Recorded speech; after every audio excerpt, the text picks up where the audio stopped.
بسم الله الرحمن الرحيم.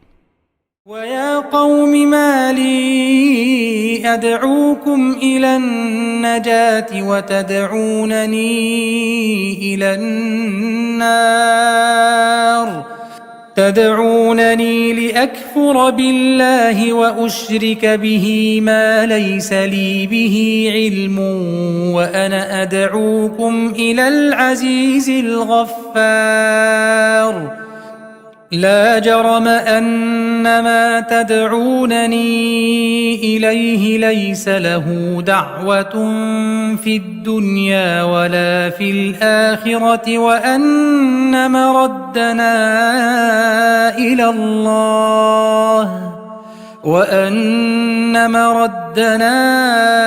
إلى الله وأن المسرفين هم أصحاب النار فستذكرون ما أقول لكم وأفوض أمري إلى الله إن الله بصير بالعباد.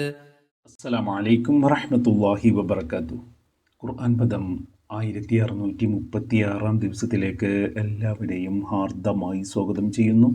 വിശുദ്ധ ഖുർആനിലെ 40-ാമത്തെ അധ്യായമായ സൂറത്തുൽ ഗാഫിറിലെ 41 മുതൽ 44 വരെയുള്ള ആയത്തുകളാണ് ഇന്ന് പഠനവിധേയമാക്കുന്നത്. ക്ലാസ് ആരംഭിക്കുന്നതിനായി ആദരണീയനായ ഡോക്ടർ A.I. വിലായത്തുള്ള സാഹിബിനെ ക്ഷണിക്കുന്നു. അസ്സലാമു അലൈക്കും വറഹ്മത്തുള്ളാഹി വബറകാതുഹു. അഊദു ബില്ലാഹി മിനശ് ശൈത്വാനിർ റജീം. ബിസ്മില്ലാഹിർ റഹ്മാനിർ റഹീം. വയാ ഖൗമി മാലി അദ്ഉകും ഇലൻ നജാതി വതദഊനനി ഇലൻ നാർ തദഊനനി ലിഅക്ഫുറ ബില്ലാഹി വഉശ്രിക ബിഹി മാ ലൈസ ലീ ബിഹി ഇൽം وأنا أدعوكم إلى العزيز الغفار لا جرم أن ما تدعونني إليه ليس له دعوة في الدنيا ولا في الآخرة وأن مردنا إلى الله وأن المسرفين هم أصحاب النار فستذكرون ما أقول لكم وأفوض أمري إلى الله إن الله بصير بالعباد صدق الله العلي العظيم. സൂറത്ത് ഗാഫിറിലെ 41 മുതൽ 44 വരെയുള്ള ആയത്തുകളാണ് ഞാൻ നിങ്ങളെ കേൾപ്പിച്ചിട്ടുള്ളത്.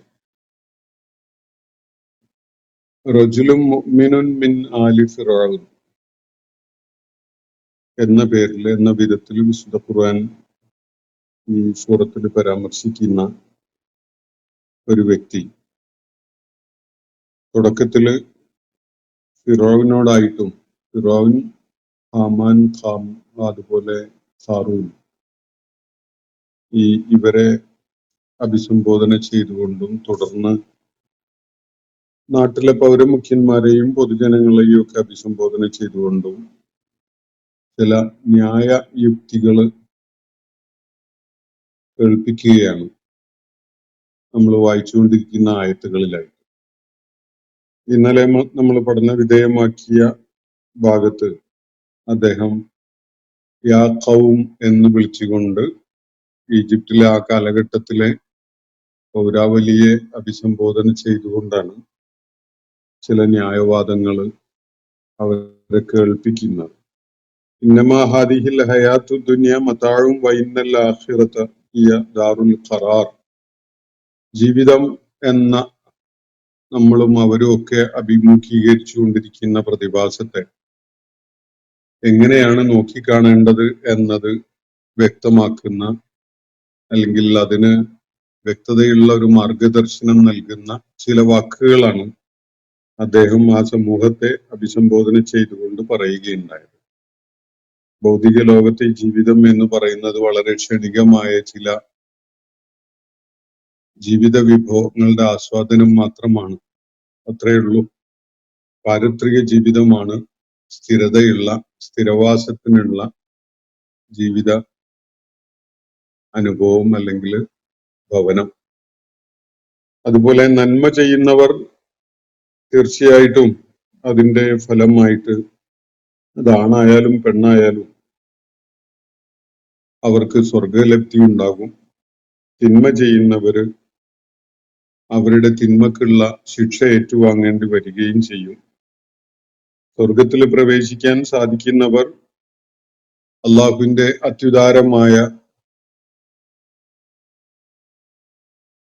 അളവറ്റ വിധത്തിലുള്ള വിഭവങ്ങൾ അവർക്ക് ലഭിച്ചുകൊണ്ടിരിക്കും എന്നൊക്കെയുള്ള കാര്യങ്ങളാണ് ആ മനുഷ്യൻ ആ വളരെ സങ്കീർണമായ പ്രതിസന്ധി ഘട്ടത്തില് ആളുകളെ ഉത്ബുദ്ധരാക്കുന്ന വിധത്തില് അവരോട് പറയുകയുണ്ടായത്. യഥാർത്ഥത്തിൽ മൂസാ അലൈഹിസ്സലാം ഫിറൗനെയും ഹാമാനെയും ഖാറൂനെയും ഒക്കെ അഭിസംബോധന ചെയ്തുകൊണ്ട് അവരെ സത്യമാർഗത്തിലേക്ക്, ദൈവിക മാർഗത്തിലേക്ക് ക്ഷണിക്കുന്ന നടപടി നിർവഹിച്ചപ്പോ മൂസാ അലൈഹിസ്സലാമിനെ നാട്ടിന് വലിയ ഭീഷണിയാണ്, ഇയാള് നമ്മുടെ സാമൂഹ്യ ജീവിതം തന്നെ തകർത്തു കളയും, ഇവിടുത്തെ വ്യവസ്ഥിതിയെ അയാൾ അപകടപ്പെടുത്തും എന്നൊക്കെ പറഞ്ഞുകൊണ്ട് മൂസാ അലൈഹിസ്സലാമിനെ വകവരുത്താൻ വേണ്ടി തുനിഞ്ഞിറങ്ങുകയായിരുന്നു ഫിറൗൻ. നിങ്ങൾ ആരും എന്നെ തടസ്സപ്പെടുത്തരുത്, ഞാൻ മൂസാ അലൈഹിസ്സലാമിനെ കൊന്നുകളയാൻ പോവുകയാണ്. മൂസാ അലൈഹിസ്സലാം നിങ്ങൾക്കും എനിക്കും ഒക്കെ വലിയ ഭീഷണിയാണ് എന്ന ന്യായമാണ് ഫിറൗൻ ഉന്നയിക്കുകയുണ്ടായത്.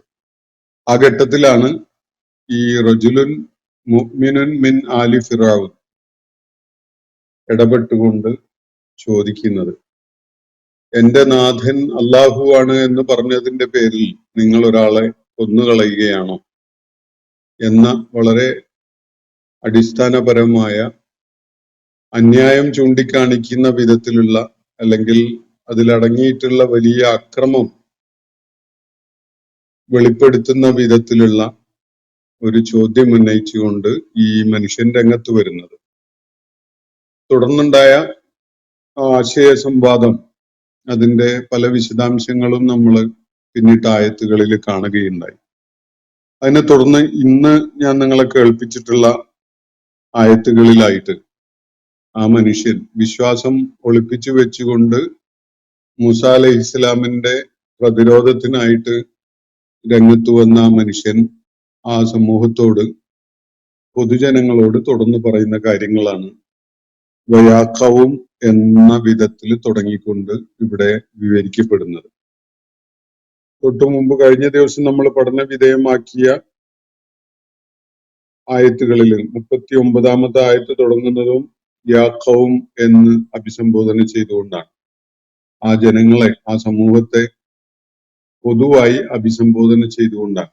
തുടക്കത്തില് ഈ മനുഷ്യന്റെ അഭിസംബോധന ഫിറൗനോടും ഹാമാനോടും ഖാറൂനോടും അതുപോലെ ഫിറൗന്റെ രാജസദസ്സിലെ ആളുകളോടുമായിരുന്നെങ്കിൽ ഇപ്പോ പൊതുജനങ്ങളോടൊന്നാകെയായിട്ടാണ് അദ്ദേഹം അഭിസംബോധന ചെയ്തുകൊണ്ട് സംസാരിക്കുന്നത്. ഞാൻ ഇന്ന് നിങ്ങളെ കേൾപ്പിച്ച ആയത്തുകളെ ഫോക്കസ് ചെയ്തുകൊണ്ട് കാര്യങ്ങൾ മനസ്സിലാക്കാൻ ശ്രമിക്കാം.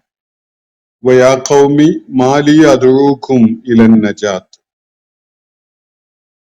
വയാ ഖൗം, എന്റെ ജനങ്ങളെ, എന്റെ നാട്ടുകാരെ എന്നൊക്കെ പറയാതെ എന്റെ ജനങ്ങളെ, മാലി, എന്താണ് ഇവിടെ സംഭവിക്കുന്നത് എന്നാണ് ഇതിനൊരു ആശയവിവർത്തനം എന്നുള്ള നിലയ്ക്ക് ഒരു മലയാളം ട്രാൻസ്ലേഷൻ കൊടുത്തിരിക്കുന്നത്. മാലി എന്ന് പറഞ്ഞാൽ എനിക്ക് എന്താണ് എന്നാണ് ഭാഷാപരമായ അതിന്റെ അർത്ഥം. എന്താണ് നമ്മളിപ്പോ നേരിട്ട് കൊണ്ടിരിക്കുന്നത്, അല്ലെങ്കിൽ ഞാനിപ്പോ അനുഭവിച്ചു കൊണ്ടിരിക്കുന്നത് എന്താണ്, എന്താണ് ഇവിടെ യഥാർത്ഥത്തിൽ നടക്കുന്നത്, എന്താണ് ഇവിടെ സംഭവിക്കുന്നത് എന്നൊക്കെയുള്ള വിധത്തിൽ അതിനെ മനസ്സിലാക്കാം. അത് അറബിയിലെ ഒരു എക്സ്ക്ലമേഷൻ കാണിക്കുന്ന ഒരു എക്സ്പ്രഷനാണ്. ആ നിലക്ക് കണ്ടാൽ മതി. ഒരു മൊമെന്റിലെ ഒരു വൈകാരികതയും അത്ഭുതവും ഒക്കെ പ്രകടിപ്പിക്കുന്ന ഒരു പ്രയോഗം. മാലി, എന്താണിപ്പോ, ഞാനിപ്പോ എന്താണ് കണ്ടുകൊണ്ടിരിക്കുന്നത് അല്ലെങ്കിൽ കേട്ടുകൊണ്ടിരിക്കുന്നത് എന്നൊക്കെയുള്ള നിലയ്ക്ക് ഒരു ആശ്ചര്യം പ്രകടിപ്പിക്കുന്ന ഒരു പ്രയോഗമായിട്ട് കാണാം. അതൂക്കും ഇലൻ നജാത്ത്. കാര്യങ്ങളൊന്ന് വിലയിരുത്തി നോക്കൂ. ഞാൻ നിങ്ങളെ വിജയത്തിലേക്കാണ് അല്ലെങ്കിൽ രക്ഷയിലേക്കാണ് വിളിക്കുന്നത്, ക്ഷണിക്കുന്നത്. അതൂക്കും, ഞാൻ നിങ്ങളെ വിളിച്ചുകൊണ്ടിരിക്കുന്നു. എങ്ങോട്ടാണ്? ഇലൻ നജാത്ത്, നജാത്തിലേക്കാണ്. നജാത്ത് എന്ന് പറഞ്ഞാൽ വിജയം, രക്ഷ എന്നൊക്കെയാണ് അർത്ഥം. അപ്പൊ നിങ്ങളെ വിജയമാർഗത്തിലേക്കാണ്, രക്ഷയുടെ മാർഗത്തിലേക്കാണ് ഞാൻ ക്ഷണിക്കുന്നത്. ഇതാണ് ഒരു വശം. എന്നാൽ വതദൂനനി ഇലന്നാർ, നിങ്ങളോ, നിങ്ങളുടെ പക്ഷത്ത് നിന്ന് എന്നെ വിളിച്ചുകൊണ്ടിരിക്കുന്നത് നരകത്തിലേക്കുമാണ്. കാര്യങ്ങൾ വളരെ വ്യക്തമാണല്ലോ. ഇവിടെ നടന്നുകൊണ്ടിരിക്കുന്നത് യഥാർത്ഥത്തിൽ ഇതാണ്.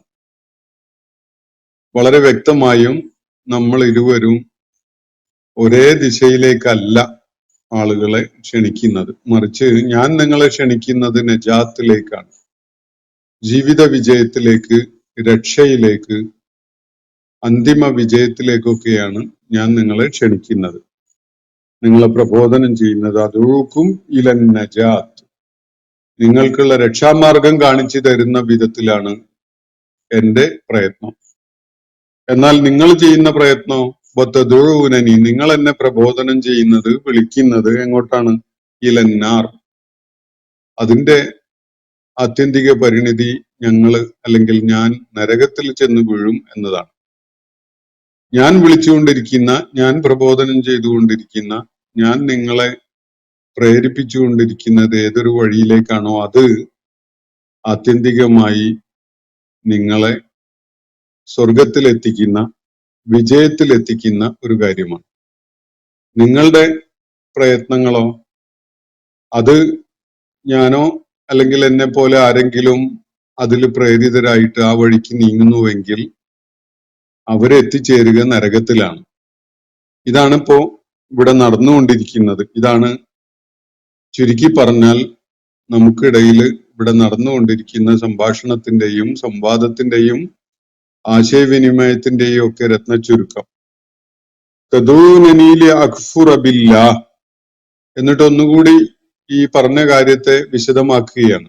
തദൂനനി, നിങ്ങൾ എന്നെ പ്രബോധനം ചെയ്യുന്നു, വിളിക്കുന്നു. എന്തിനാണ്? ലി അക്ഫുറ ബില്ലാഹ്, അള്ളാഹുവിനെ നിഷേധിക്കുന്നവനാകാൻ. അള്ളാഹുവിനെ നിഷേധിക്കുന്ന, അള്ളാഹുവിനെ, അവന്റെ ഏകത്വത്തെ ഒക്കെ തള്ളിക്കളയുന്ന, അംഗീകരിക്കാത്ത, അവന് വിധേയപ്പെടാനും അവനെ അനുസരിക്കാനും ഒന്നും കൂട്ടാക്കാത്തവനാകാനാണ് നിങ്ങൾ എന്നെ വിളിക്കുന്നത്. അള്ളാഹുവിനോട് കൃതജ്ഞത കാണിക്കുന്ന, നന്ദികേട് കാണിക്കുന്നവനാകാനാണ് നിങ്ങൾ എന്നെ വിളിക്കുന്നത് എന്നും മനസ്സിലാക്കാം. കാരണം ഈ അക്ഫുറ എന്ന വാക്കിൽ അതൊക്കെ അടങ്ങിയിട്ടുണ്ട്. തദൂനനി, നിങ്ങൾ എന്നെ വിളിക്കുന്നു. ലി അക്ഫുറ ബില്ലാഹി, അള്ളാഹുവിനെ നിഷേധിക്കാൻ, അവനോട് നന്ദികേട് കാണിക്കാൻ, അവനെ തള്ളിക്കളയാൻ, അവനെ അനുസരിക്കാതിരിക്കാൻ ഒക്കെയാണ് നിങ്ങൾ എന്നെ വിളിക്കുന്നത്. അത് മാത്രമല്ല ഉശ്രിക ബിഹി, അവന്റെ സ്ഥാനത്തിലും മഹത്വത്തിലും പദവിയിലും ഒക്കെ അവനെ മറ്റു പലരോടും അവനിൽ പങ്കാളികളാക്കാനുമാണ് നിങ്ങൾ എന്നെ വിളിച്ചുകൊണ്ടിരിക്കുന്നത്. ശിർക്ക് ചെയ്യാൻ വേണ്ടിയാണ് നിങ്ങൾ എന്നെ വിളിക്കുന്നത്. ഒന്ന് കുഫ്ർ ചെയ്യാനാണ്, രണ്ടാമത്തത് ശിർക്ക് ചെയ്യാനാണ്.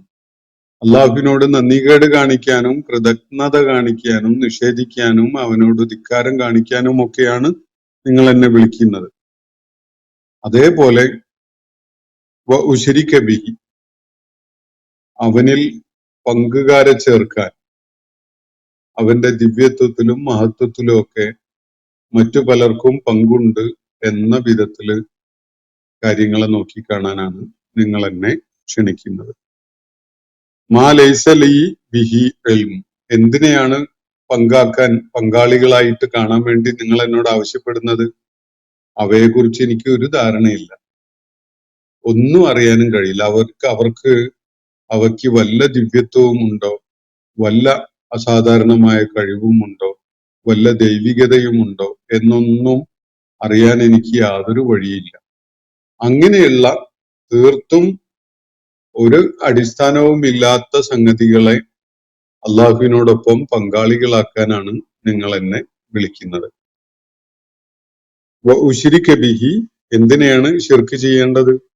മാ ലൈസ ലീ ബിഹി ഇൽമുൻ, എനിക്ക് അവയുടെ കാര്യത്തിൽ ഒരറിവുമില്ല എന്ന് പറഞ്ഞാൽ അവയിൽ വല്ല ദിവ്യത്വവും ഉണ്ടോ എന്നത് എനിക്ക് ബോധ്യപ്പെടാനുള്ള ഒരു വഴി പോലുമില്ല. കാരണം പ്രത്യക്ഷത്തിൽ തന്നെ അവയൊക്കെയും തന്നെ ദുർബലരായ, ഒന്നിനും കഴിവില്ലാത്ത സംഗതികളോ ആളുകളോ സങ്കല്പങ്ങളോ മൂർത്തികളോ ഒക്കെയാണ്. യാതൊരു നിലക്കുള്ള ദിവ്യത്വത്തിന്റെ ഒരു അവകാശവാദവും അവർക്ക് നടത്താൻ സാധ്യമല്ല. അവരിൽ അങ്ങനെയുള്ള ദിവ്യത്വത്തിന്റെ യാതൊരു ലക്ഷണവും ഇല്ല. അങ്ങനെ വല്ലതും ഉള്ളതായിട്ട് എനിക്ക് യാതൊരു അറിവുമില്ല.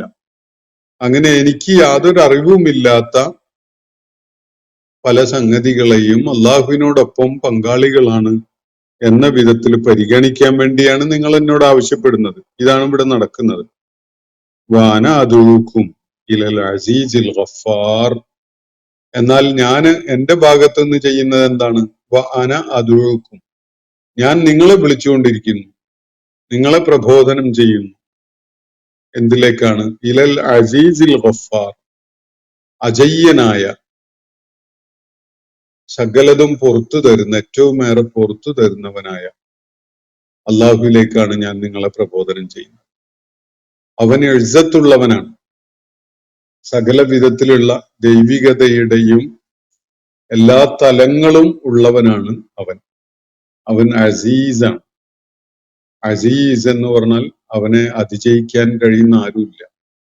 എല്ലാ കാര്യത്തിലും അതിന്റെ പൂർണ്ണതയുടെ ഏറ്റവും ഉയർന്ന തലത്തിലുള്ളവനാണ് അവൻ, അസീസാണ്. അതുപോലെ അവൻ ഒരുപാട് പുറത്തു കൊടുക്കാൻ സന്നദ്ധത കാണിക്കുന്ന ഗഫാറുമാണ്. അങ്ങനെയുള്ള അള്ളാഹുവിലേക്കാണ് ഞാൻ നിങ്ങളെ ക്ഷണിക്കുന്നത്. എന്നാൽ നിങ്ങൾ എന്നെ ക്ഷണിക്കുന്നത് എന്തെങ്കിലും ദിവ്യത്വമുണ്ട് എന്ന യാതൊരു അവകാശവാദവും നടത്താൻ കഴിയാത്ത, അതിനൊന്നുമുള്ള യാതൊരു അർഹതയുമില്ലാത്ത, അങ്ങനെ വല്ല കഴിവിന്റെ ലക്ഷണവും ഒന്നും പ്രകടമല്ലാത്ത, തീർത്തും അന്യായമായിട്ട് ദൈവമായിട്ട് ആരോപിക്കപ്പെടുന്ന ആളുകളിലേക്കാണ് നിങ്ങൾ എന്നെ ക്ഷണിക്കുന്നത്. ഇത് രണ്ടും ഒരേ വഴിയിലുള്ള, ഒരേ ദിശയിലുള്ള ഒരു സഞ്ചാരമല്ല. നിങ്ങൾ എന്നെ ക്ഷണിക്കുന്നത് നരകത്തിലേക്കാണ്, ഞാൻ നിങ്ങളെ ക്ഷണിക്കുന്നത് വിജയ വീതിയിലേക്കാണ്, വിജയത്തിന്റെ മാർഗത്തിലേക്കാണ്. നമ്മൾ രണ്ടുപേരും വളരെ വ്യത്യസ്തങ്ങളായ കാര്യങ്ങളാണ് ചെയ്തുകൊണ്ടിരിക്കുന്നത്.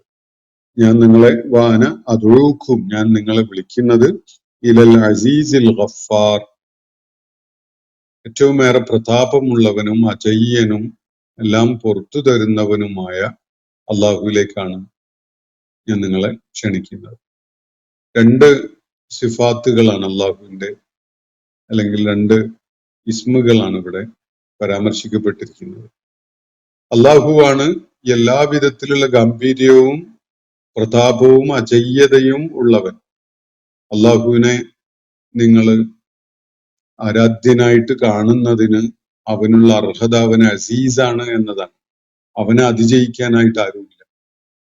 ആ ഒരു തലത്തില് നിങ്ങൾ അള്ളാഹുവിനെ വിധേയപ്പെടാൻ, തീർച്ചയായിട്ടും നിങ്ങളുടെ ഭാഗത്തുനിന്ന് അള്ളാഹുവിനെ വിധേയപ്പെടുന്ന ഒരു നിലപാടുണ്ടാവാൻ വലിയ ന്യായമാണുള്ളത്.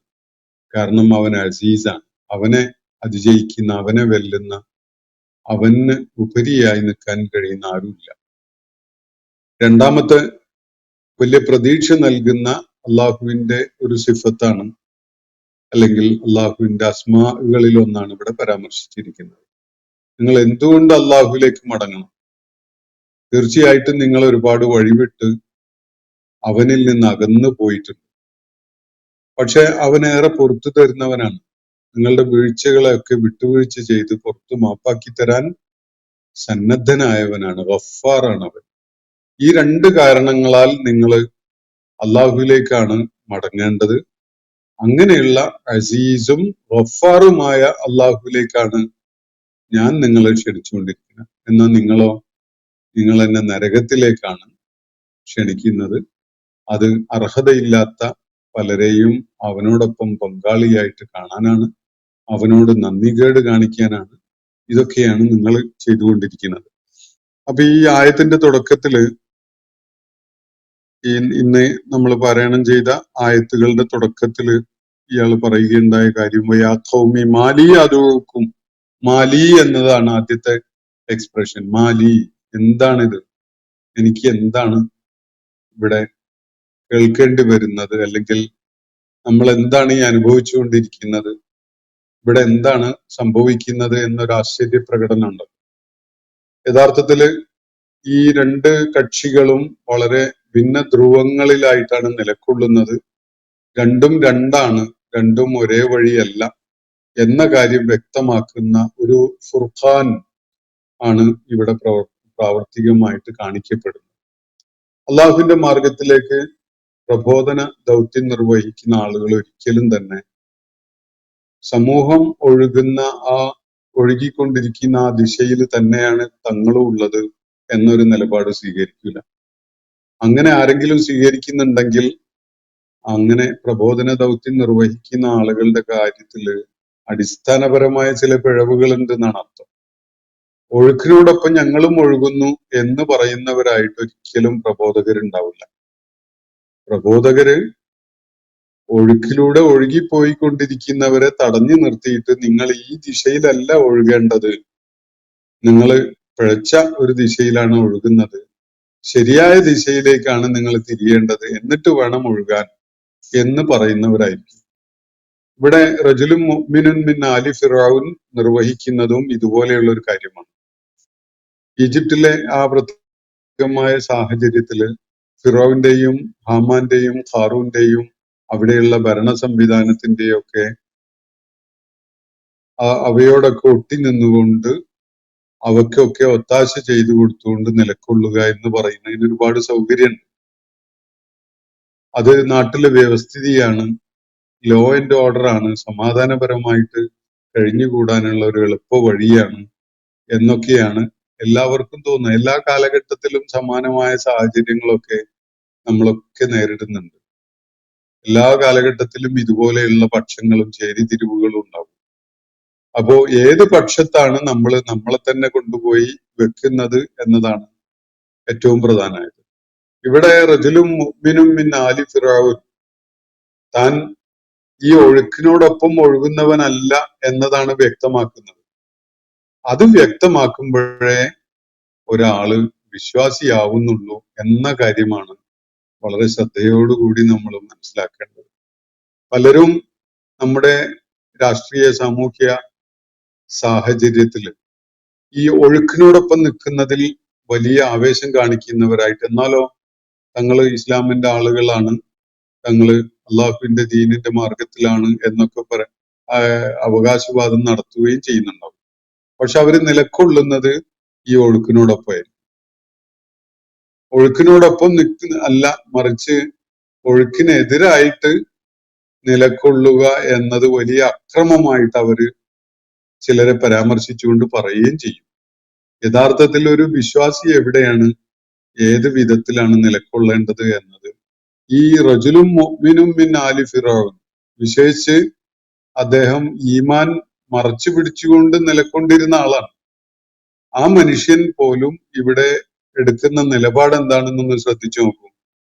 നമ്മൾ രണ്ടുപേരും രണ്ടു കൂട്ടരും ഒരു വഴിക്കല്ല നീങ്ങുന്നത്. മാലി, എന്താണ് ഞാനിപ്പോ ഈ അറിയുകയും കാണുകയും കേൾക്കുകയും ഒക്കെ ചെയ്തുകൊണ്ടിരിക്കുന്നത് എന്ന ആശ്ചര്യം പ്രകടിപ്പിച്ചുകൊണ്ട് അദ്ദേഹം വ്യക്തമാക്കുന്നത്, ഞാൻ നിങ്ങളെ വിളിക്കുന്നത് വിജയത്തിന്റെയും രക്ഷയുടെയും മാർഗത്തിലേക്കാണ്, നിങ്ങൾ എന്നെ വിളിക്കുന്നത് നരകത്തിന്റെ വഴിയിലേക്കുമാണ്. നിങ്ങൾ എന്നോട് ആവശ്യപ്പെടുന്നത്, പ്രബോധനം ചെയ്യുന്നത് അള്ളാഹുവിനെ നിഷേധിക്കുവാനും അവനെ ധിക്കരിക്കുവാനുമാണ്, അവനോടൊപ്പം യാതൊരു അർഹതയും ഉള്ളതായിട്ട് എനിക്ക് അറിവില്ലാത്തവരെ പങ്കാളികളാക്കാനുമാണ്. ഇതാണ് നിങ്ങൾ ആവശ്യപ്പെട്ടുകൊണ്ടിരിക്കുന്നത്. എന്നാൽ ഞാൻ നിങ്ങളെ വിളിക്കുന്നത് അസീസും ഗഫാറുമായ അള്ളാഹുവിന്റെ അടുക്കലേക്കാണ്. അവന് നിങ്ങൾക്ക് വലിയ അത്ഭുതവും ബഹുമാനവും ആദരവും നിങ്ങളുടെ മനസ്സിൽ നിറയ്ക്കും. കാരണം അവനിലാണ് ദിവ്യത്വമുള്ളത്. അതേപോലെ അവൻ നിങ്ങളിൽ വലിയ പ്രതീക്ഷയും ഉണ്ടാക്കും. അവൻ ഗഫാറാണ്. നിങ്ങളുടെ വീഴ്ചകളൊക്കെ അവന് പുറത്തു തരും. അങ്ങനെയുള്ള റബ്ബിലേക്കാണ് ഞാൻ നിങ്ങളെ ക്ഷണിക്കുന്നത്. ഇങ്ങനെ വളരെ വ്യക്തതയോടുകൂടി ഇത് രണ്ടും രണ്ട് വഴികളാണ് എന്ന് പറയുക എന്നത് സത്യവിശ്വാസത്തിന്റെ അടിസ്ഥാനപരമായിട്ടുള്ള ഒരു അനിവാര്യമായ ഘട്ടമാണ്. ഇതിന്റെ വേറൊരു രൂപമാണ് നമ്മൾ ലാ ഇലാഹ ഇല്ലല്ലാ എന്ന് പറയുമ്പോൾ സംഭവിക്കുന്നത്. ലാ ഇലാഹ എന്നതില് എല്ലാ വ്യാജ ദൈവങ്ങളെയും തള്ളിക്കളയുന്ന, നിരാകരിക്കുന്ന, നിഷേധിക്കുന്ന ഒരു കാര്യമാണ് നമ്മൾ ചെയ്യുന്നത്. അവയൊന്നും തന്നെ ദൈവങ്ങളല്ല എന്നതാണ് വ്യക്തമായി വെട്ടിത്തുറന്ന് പറയുന്നത്. ഒരേ ഒരു ദൈവമേ ഉള്ളൂ, അത് പ്രപഞ്ച സൃഷ്ടാവായ അള്ളാഹു മാത്രമാകുന്നു എന്നതാണ് ആ കലിമത്ത് തൗഹീദിന്റെ ബാക്കി ഭാഗത്ത് അടങ്ങിയിട്ടുള്ളത്. അപ്പൊ ഈ ഒരു കാര്യത്തിന്റെ വ്യക്തതയോടുകൂടിയുള്ള ഈ സന്ദർഭത്തിനനുസരിച്ച വിധത്തില് വിശദമാക്കുകയാണ് ഈ റജുലും മുഅ്മിനുൻ മിൻ ആലി ഫിറഔൻ എന്ന വിധം ഇവിടെ വിവരിക്കപ്പെട്ടിട്ടുള്ള വ്യക്തി എന്നത് നമുക്ക് കാണാൻ സാധിക്കും. എന്നിട്ട് അദ്ദേഹം തുടരുകയാണ്, ലാ ജറമ അന്നമാ തദഊനനി ഇലൈഹി.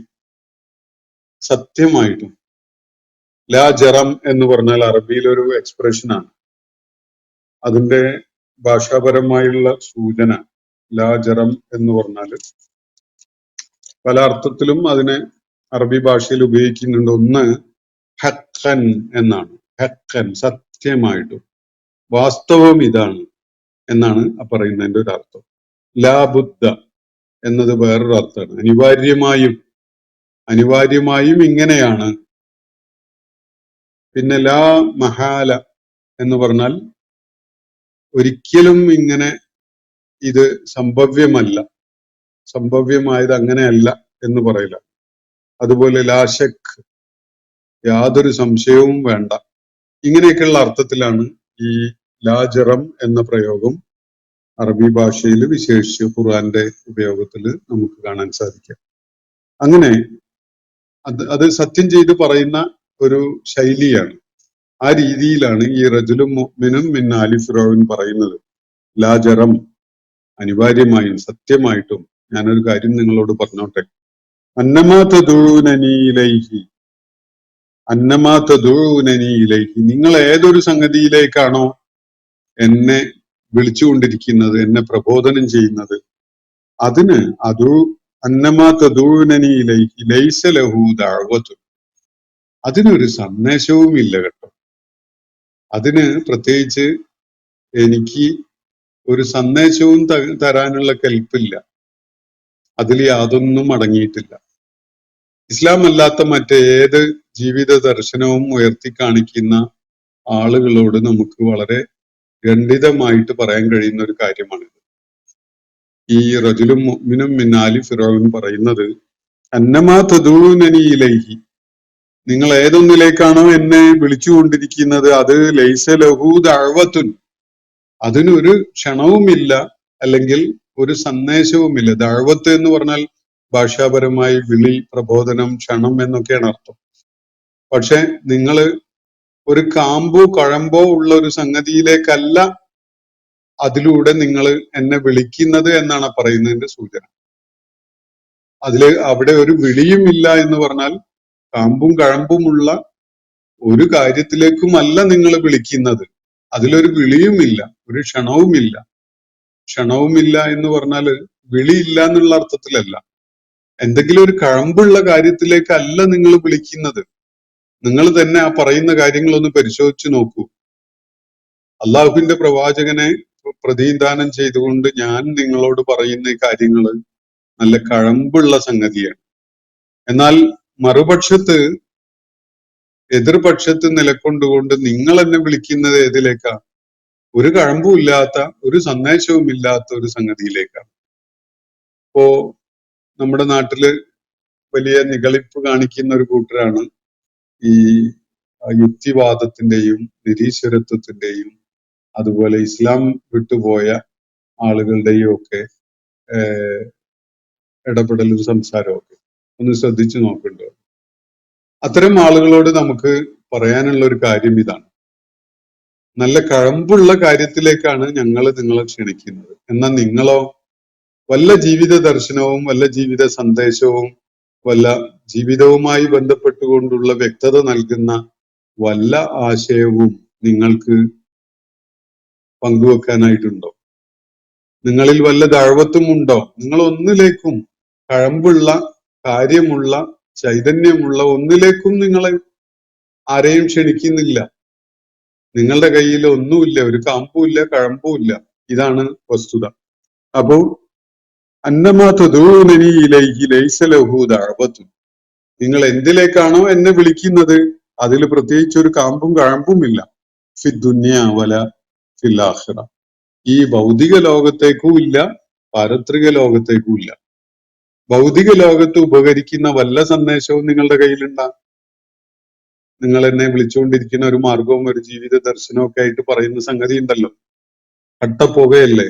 ദുനിയാവിൽ എന്തെങ്കിലും ഗുണം ഒരു മകനും ഉമ്മയും അല്ലെങ്കിൽ ഒരു മകനും അവന്റെ മാതാപിതാക്കളും തമ്മിലുള്ള ഒരു ബന്ധത്തെ ഊഷ്മളമാക്കാനെങ്കിലും ഉപകരിക്കുന്ന വല്ലതും നിങ്ങളുടെ കയ്യിലുണ്ടാ? മനുഷ്യന് നന്മ എന്ന് വിളിക്കാവുന്ന, സുഹൃതം എന്ന് പറയാവുന്ന വല്ലതും നിങ്ങൾ പഠിപ്പിക്കുന്നുണ്ടോ? യാതൊന്നുമില്ല. അതില് ദുനിയാവിൽ ഉപകരിക്കുന്ന ഒരു ദഅവത്തുമില്ല. വലാ ഫിൽ ആഖിറ, പാരത്രിക ലോകം നിങ്ങൾ നിഷേധിച്ചാലും നിഷേധിച്ചിട്ടില്ലെങ്കിലും അങ്ങനെ ഒരു സംഗതി ഉണ്ട്. അവിടെ ഉപകരിക്കുന്ന വല്ലതും നിങ്ങളുടെ ദഅവത്തിലുണ്ടോ? അതുമില്ല. അപ്പോ നിങ്ങളുടെ ആശയം എന്ന് പറയുന്നത് ഒരു സന്ദേശവും ഇല്ലാത്ത ഒരു നിലപാടും ജീവിത ദർശനവും ഒക്കെയാണ്. അതിലൊരു കാമ്പുമില്ല, കഴമ്പുമില്ല. ദുനിയാവിലേക്ക് ഉപകരിക്കുന്നതുമില്ല, ആഖിറത്തിലേക്ക് ഉപകരിക്കുന്നതും ഇല്ല. വ അന്ന മറദ്ദനായിലല്ല, മാത്രമല്ല ചേർത്ത് പറയേണ്ട ഒരു കാര്യം, നമ്മുടെയൊക്കെ മടക്കം അള്ളാഹുലേക്കാണ് താനും. നമ്മുടെ മറദ്, നമ്മൾ തിരിച്ചെത്തേണ്ടത് അവന്റെ അടുക്കലേക്കാണ്. അതൊരു യാഥാർത്ഥ്യമായി നിലനിൽക്കുകയും ചെയ്യുന്നു. എന്നാൽ നിങ്ങൾ പഠിപ്പിക്കുന്ന, നിങ്ങൾ ഉയർത്തി കാണിക്കുന്ന ഈ ദർശനം ഉണ്ടല്ലോ, അതില് ഭൗതിക ലോകത്ത് നമുക്ക് ഉപകരിക്കുന്ന വല്ലതും ഉണ്ടോ? ഒന്നുമില്ല. പാരത്രിക ലോകത്ത് ഉപകരിക്കുന്ന വല്ലതും ഉണ്ടോ? ഒന്നുമില്ല. അതോടൊപ്പം മനസ്സിലാക്കേണ്ട ഒരു സംഗതി, പാരത്രിക ജീവിതം എന്നത്, അള്ളാഹുവിന്റെ അടുക്കലേക്ക് തിരിച്ചെത്തുക എന്നത് തികഞ്ഞ യാഥാർത്ഥ്യമാണ്. അത് നിഷേധിക്കാൻ കഴിയാത്ത യാഥാർത്ഥ്യമാണ്. വഅന്ന മറദ്ദനായിലല്ല. എന്നിട്ട് അള്ളാഹു പറയുകയാണ്, അള്ളാഹു ഇവിടെ ഈ മനുഷ്യനെ ഉദ്ധരിച്ചുകൊണ്ട് ഇവിടെ കേൾപ്പിക്കുകയാണ് നമ്മളെ. വഅന്നൽ മുസ്രിഫീന ഹും അസ്ഹാബുന്നാർ, മുസ്രിഫുകൾ, അതിരുവിട്ട് പ്രവർത്തിക്കുന്നവർ നരകത്തിന്റെ ആളുകളാണ്. അതും സുനിശ്ചിതമായ ഒരു കാര്യമാണ്. ഇവിടെ നമ്മുടെ യുക്തിബോധത്തിന്റെ, ദൈക്ഷണികതയുടെ, ചിന്തയുടെ, ആലോചനയുടെ, അന്വേഷണത്തിന്റെ, അതിന്റെ ശരിയായ ദിശയിലോ ശരിയായ രീതിയിലോ നിർവഹിക്കാതെ അതില് സകല മാനദണ്ഡങ്ങളെയും കാറ്റിൽ പറത്തിക്കൊണ്ട് അതിരുവിട്ട ഒരു ഓട്ടമാണ് നിങ്ങൾ നടത്തുന്നത്. സത്യം കണ്ടെത്തുവാൻ ആവശ്യമായ ടൂൾസ് നിങ്ങൾ ഉപയോഗപ്പെടുത്തുന്നില്ല. സത്യം ഉൾക്കൊള്ളാൻ ആവശ്യമായ ഒരു ഡിസിപ്ലിൻ നിങ്ങൾ ഫോളോ ചെയ്യുന്നില്ല. ഈ കാര്യത്തിലൊക്കെ നിങ്ങൾ ഇസ്രാഫാണ് കാണിക്കുന്നത്. എന്ന് പറഞ്ഞാൽ അതിരും പരിധിയും നിയന്ത്രണങ്ങളും ഒക്കെ കൈവിട്ടുകൊണ്ടുള്ള പോക്കാണ് നിങ്ങളുടേത്. കാര്യങ്ങൾ ഉൾക്കൊള്ളണമെങ്കിൽ അതിന് ഉൾക്കൊള്ളാനുള്ള ഒരു സന്നദ്ധത കൂടി ആവശ്യമുണ്ട്. നിങ്ങളുടെ ഹൃദയം അതിന് പാകപ്പെട്ട ഒരു ഡിസിപ്ലിൻ ഫോളോ ചെയ്യുന്ന അവസ്ഥയിലാവണം. എന്നാലേ സത്യം നിങ്ങളുടെ കൺമുന്നിൽ വന്നാൽ പോലും കാണാൻ കഴിയുള്ളൂ. ചില ആളുകൾക്ക് നബി സല്ലല്ലാഹു അലൈഹി വസല്ലം ഒരിക്കൽ സൽമാൻ ഫാരിസി റളിയല്ലാഹു അൻഹുവിനെ പരാമർശിച്ചുകൊണ്ട് പറഞ്ഞത്, സത്യം സുരയ്യ നക്ഷത്രത്തിലാണ് വന്ന് ലാൻഡ് ചെയ്യുന്നതെങ്കിൽ പോലും താങ്കളെ പോലുള്ളവർ അത് കണ്ടെത്തും, അത് അന്വേഷിക്കും, അത് സ്വായത്തമാക്കും എന്നാണ്. എന്നാൽ ഇവിടെ ഇവരുടെ കാര്യത്തിൽ കൺമുന്നിൽ ഇങ്ങനെ നൃത്തം ചെയ്യുന്നുണ്ട് സത്യമെങ്കിൽ പോലും ഈ ആളുകൾ അതൊന്നും കാണൂല. സുരയ്യ നക്ഷത്രം വിടുക. സുരയ്യ നക്ഷത്രം എന്നത് അന്നത്തെ ധാരണയിൽ ഏറ്റവും വിദൂരമായിട്ട് നിലകൊള്ളുന്ന ഒരു നക്ഷത്രമാണ്. അത്രയും അകലെയാണ് സത്യം വന്നു ചേർന്നിട്ടുള്ളതെങ്കിൽ പോലും സൽമാനുൽ ഫാരിസി റളിയല്ലാഹു അൻഹുവിനെ പോലെയുള്ളവര് അത് തേടി കണ്ടെത്തും, എന്നിട്ട് അത് സ്വായത്തമാക്കും. എന്നാൽ ഇവിടെ പരാമർശിക്കപ്പെടുന്ന ആളുകളുടെ കാര്യമോ, അവരുടെ കൺമുന്നിൽ സത്യം അങ്ങനെ തത്തിക്കളിക്കുന്നുണ്ട്, നൃത്തം ചെയ്യുന്നുണ്ട് എങ്കിൽ പോലും അവർക്കത് കാണാൻ കഴിയില്ല. അതാണ് അവരുടെ ഒരവസ്ഥ. അപ്പോ അതിന് കാരണം അവര് മുസ്രിഫുകളായി എന്നതാണ്. എല്ലാ അതിർവരമ്പുകളെയും തള്ളിക്കളഞ്ഞുകൊണ്ട്, ഭേദിച്ചുകൊണ്ട്, എല്ലാ ഡിസിപ്ലിൻ എല്ലാറ്റിനും ഒരു ചിട്ട, കാര്യങ്ങൾ ഉൾക്കൊള്ളുന്നതിന് ഒരു ചിട്ട ഉണ്ടെങ്കിലേ കാര്യങ്ങൾ ഒരു ഫ്രെയിമിനകത്ത് നമുക്ക് ഉൾക്കൊള്ളാനും മനസ്സിലാക്കാനും കഴിയും. അങ്ങനെയുള്ള അതിർവരമ്പുകളെയും നിയന്ത്രണ രേഖകളെയും ഒക്കെ തള്ളിക്കളഞ്ഞുകൊണ്ട്, കാറ്റിൽ പറത്തിക്കൊണ്ട്, നിങ്ങൾ ആർക്കും വഴിപ്പെടുകയില്ല, ഒന്നിനെയും കൂസുകയില്ല, ഒന്നിനെയും ഗൗനിക്കുകയില്ല എന്ന നിലക്കാണ് പോകുന്നതെങ്കിൽ അങ്ങനെയുള്ള മുസ്രിഫുകള് അവര് നരകത്തിന്റെ ആളുകളായിട്ട് മാറുക എന്നതാണ് സംഭവിക്കുക. തുടർന്ന് ഈ മനുഷ്യൻ റജുലും മുഅ്മിനുൻ മിൻ ആലി ഫിറൗൻ പറയുകയാണ് അവരോടായിട്ട്, ഫസതദ്കുറൂന മാ അഖൂലു ലക്കും. ഇപ്പോ ഞാൻ നിങ്ങളോട് പറഞ്ഞുകൊണ്ടിരിക്കുന്ന ഈ കാര്യം ഉണ്ടല്ലോ, അത് തീർച്ചയായിട്ടും നിങ്ങൾ ഒരു സന്ദർഭത്തിൽ ഓർക്കും. ഇന്ന് നിങ്ങൾ അതിനെ അവഗണിക്കുന്നുണ്ടാവും, ഇന്ന് നിങ്ങൾ അതിനെ കേട്ടില്ല എന്ന് വെക്കുന്നുണ്ടാവും. പക്ഷെ തീർച്ചയായിട്ടും നിങ്ങൾ വൈകാത്ത ഭാവിയിൽ ഞാൻ ഈ പറഞ്ഞുകൊണ്ടിരിക്കുന്ന കാര്യങ്ങൾ ഓർക്കും. അല്ല, ഇങ്ങനെ ഒരാള് നമ്മളോട് ഇതൊക്കെ പറഞ്ഞിരുന്നല്ലോ എന്ന് നിങ്ങൾ തീർച്ചയായിട്ടും ഓർക്കുന്ന ഒരു സമയം നിങ്ങളുടെ ജീവിതത്തിൽ വരാനിരിക്കുന്നു. ഫസതദ്കുറൂന മാ അഖൂലു ലക്കും. ഞാൻ എന്താണോ നിങ്ങളോട് പറഞ്ഞുകൊണ്ടിരിക്കുന്നത് അത് തീർച്ചയായിട്ടും നിങ്ങൾ ഒരു ഖേദത്തോടു കൂടി ഓർക്കാൻ കാരണമാകുന്ന ഒരു സമയം നിങ്ങളുടെ ജീവിതത്തിലേക്ക് വരാനിരിക്കുന്നു. എന്നാൽ എന്റെ അവസ്ഥ എന്തായിരിക്കും? വഉഫവ്വിളു അംരി ഇലല്ലാഹ്. എന്റെ കാര്യം ഞാൻ അവനെ അള്ളാഹുവിലേക്ക് അങ്ങ് ഏൽപ്പിച്ചിട്ടും ഉണ്ടാകും. വഉഫവ്വിളു അംരി ഇലല്ലാഹ്. ഞാൻ ഇതൊക്കെ പറയുന്നതിന്റെ പേരിൽ നിങ്ങൾ എനിക്ക് എതിരിൽ ആയുധമെടുക്കാൻ ആലോചിക്കുന്നുണ്ടാവും. പക്ഷെ ഞാനത് ഗൗനിക്കുന്നില്ല, ഞാനത് അത്ര വലിയ കാര്യമാക്കുന്നില്ല. ഞാൻ എന്റെ കാര്യം അള്ളാഹുവിനെ പരമേൽപ്പിച്ചിരിക്കുകയാണ്, അവനെ അങ്ങ് ഏൽപ്പിച്ചു കൊടുത്തിരിക്കുകയാണ്. വഉഫവ്വിളു അംരി ഇലല്ലാഹ്. എന്റെ കാര്യം ഞാൻ അള്ളാഹുവിലേക്ക് അവനെ ചുമതലപ്പെടുത്തുന്ന വിധത്തില് ഏൽപ്പിച്ചിരിക്കുകയാണ്, അള്ളാഹുവിങ്കൽ സമർപ്പിക്കുകയാണ്. ഉഫവ്വിളു എന്ന് പറഞ്ഞാല് ഞാൻ സമർപ്പിക്കുന്നു, ഞാൻ ഏൽപ്പിക്കുന്നു, തവക്കുല് ചെയ്യുന്നു എന്നൊക്കെയാണ് അതിന്റെ ഭാഷാപരമായിട്ടുള്ള അർത്ഥം. വക്കല, അസ്നദ, അനാബ, കല്ലഫ, ഖവ്വല തുടങ്ങിയിട്ടുള്ള അറബി വാക്കുകളൊക്കെയാണ് ഇതിന് പര്യായമായിട്ടുള്ളത്. അപ്പൊ എന്റെ കാര്യം അത് ഞാൻ അള്ളാഹുവിനെ അങ്ങ് ചുമതലപ്പെടുത്തിയിരിക്കുകയാണ്. നിങ്ങൾ വൈകാത്ത ഒരു ഘട്ടത്തില് തീർച്ചയായിട്ടും ഞാൻ ഈ പറഞ്ഞ കാര്യങ്ങൾ ഓർക്കേണ്ടി വരും, ഓർക്കും എന്നത് തീർച്ചയാണ്. വഉഫവ്വിളു അംരി ഇലല്ലാഹ്. എന്റെ കാര്യം അത് അപകടത്തിലാണെന്നായിരിക്കും നിങ്ങൾ കരുതുന്നുണ്ടാവുക. ഞാൻ എന്റെ ജീവൻ അപകടപ്പെടുത്തുന്ന വിധത്തിലാണ് സംസാരിക്കണതെന്നൊക്കെ നിങ്ങൾ കരുതുന്നുണ്ടാവും. പക്ഷെ അതിന്റെ ആവശ്യമില്ല. ഞാൻ എന്റെ കാര്യം എന്റെ റബ്ബിനെ, അള്ളാഹുവിനെ ഏൽപ്പിച്ചിരിക്കുകയാണ്. ഇന്നല്ലാഹ ബസീറും ബിൽ ഇബാദ്. നിശ്ചയമായിട്ടും തന്റെ ദാസന്മാരെ സൂക്ഷ്മമായി കണ്ടുകൊണ്ടിരിക്കുന്നവനാണ് അള്ളാഹു. ഇന്നല്ലാഹ ബസീറുൻ. തീർച്ചയായിട്ടും അള്ളാഹു വളരെ സൂക്ഷ്മമായിട്ട് കാണുന്നവനാണ്. ആരെയാണ് കാണുന്നത്? ബിൽ ഇബാദ്, തന്റെ ദാസന്മാരെ. നിങ്ങളെയും കാണും, എന്നെയും കാണും. ഞാൻ എടുക്കുന്ന നിലപാട് അവൻ സൂക്ഷ്മമായിട്ട് കാണുന്നുണ്ട്, അറിയുന്നുണ്ട്. നിങ്ങൾ സ്വീകരിക്കുന്ന നിലപാട്, നിങ്ങൾ എടുക്കുന്ന നിലപാട് എന്താണ് എന്നത് സൂക്ഷ്മമായിട്ട് അതും അവൻ കാണുന്നുണ്ട്. അതുകൊണ്ട് നമ്മുടെ കാര്യത്തിൽ തീർപ്പ് കൽപ്പിക്കാൻ അല്ലാഹു ധാരാളം മതിയായവനാണ്. എന്റെ കാര്യം ഞാൻ അവനെ വരമേൽപ്പിച്ചിരിക്കുകയാണ്, അവന് സമർപ്പിച്ചിരിക്കുകയാണ്. നിങ്ങൾ തീർച്ചയായിട്ടും ഞാൻ ഈ പറഞ്ഞ കാര്യങ്ങൾ അനിവാര്യമായിട്ടും ഓർക്കേണ്ടി വരുന്ന ഒരു സമയം വരാനിരിക്കുന്നു. എന്ന് പറഞ്ഞാൽ അവരെ ഒന്നുകിൽ അവരുടെ മരണം വന്നെത്തുന്ന സമയം, അതല്ലെങ്കിൽ ലോകാവസാനം ഉണ്ടാകുന്ന ഘട്ടം. തീർച്ചയായിട്ടും ഇങ്ങനെ ഒരാള് തങ്ങളെ ചില കാര്യങ്ങൾ ഓർമ്മപ്പെടുത്തിയിരുന്നല്ലോ എന്നത് ഓർത്തുകൊണ്ടല്ലാതെ അവർക്ക് ആ ഘട്ടം പിന്നിടുക സാധ്യമല്ല എന്ന ഒരു കാര്യമാണ് ഒരു താക്കീദിന്റെ സ്വരത്തിൽ ഈ റജുലും മുഅ്മിനും മിൻ ആലി ഫിർഔൻ അവരെ കേൾപ്പിച്ചുകൊണ്ടിരിക്കുന്നത്. അള്ളാഹു നമ്മെ എല്ലാവരെയും അനുഗ്രഹിക്കുമാറാവട്ടെ. വാഖിർ ദഅവാന അനിൽ ഹംദുലില്ലാഹി റബ്ബിൽ ആലമീൻ. അസ്സലാമു അലൈക്കും വറഹ്മത്തുള്ളാഹി വബറകാതുഹു. ഇന്നത്തെ ഖുർആൻ പദം ഇവിടെ സമാപിക്കുന്നു. ഖുർആൻ പഠനത്തിൽ പങ്കെടുത്ത എല്ലാവർക്കും അല്ലാഹു അർഹമായ പ്രതിഫലം നൽകി അനുഗ്രഹിക്കട്ടെ. വആഖിർ ദഅവാന അനിൽ ഹംദുലില്ലാഹി റബ്ബിൽ ആലമീൻ. അസ്സലാമു അലൈക്കും വറഹ്മത്തുള്ളാഹി വബറകാതുഹു.